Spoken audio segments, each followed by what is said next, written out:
গণমাধ্যম এবং মত প্রকাশের স্বাধীনতা। কারণ গণমাধ্যমের স্বাধীনতা যদি না থাকে, মত প্রকাশের স্বাধীনতা যদি না থাকে, তাহলে অবশ্যই জবাবদিহিতাকে আমরা ধরে রাখতে পারবো না।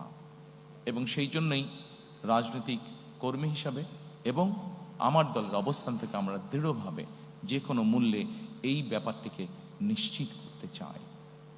প্রিয় উপস্থিতিবৃন্দ, আমরা যদি 2001 থেকে 2006 সাল পর্যন্ত পত্রপত্রিকাগুলো দেখি, আমরা দেখব সেই সময় পত্রপত্রিকাগুলো স্বাধীনভাবে তাদের মতামত উপস্থাপন করেছেন বা বক্তব্য তুলে ধরেছেন। এবং পত্রিকাগুলো এখনো আছে।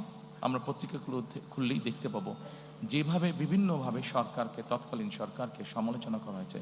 কিন্তু আমি খুব দৃঢ়ভাবে বলতে পারবো যে যেদিন যেই পত্রিকায় সরকারের বিভিন্ন বিষয় নিয়ে সমালোচনা করা হয়েছে, সেদিন সন্ধ্যার পরে কোনো এজেন্সি থেকে কোনো পত্রিকার কাছে কোনো ফোন আসেনি যে এই নিউজটা সরাতে হবে, এই নিউজটা কেন করলেন, বা এই ধরনের কোনো ফোন আসেনি, যা আমরা অবশ্যই গত 16-17 বছর দেখেছি।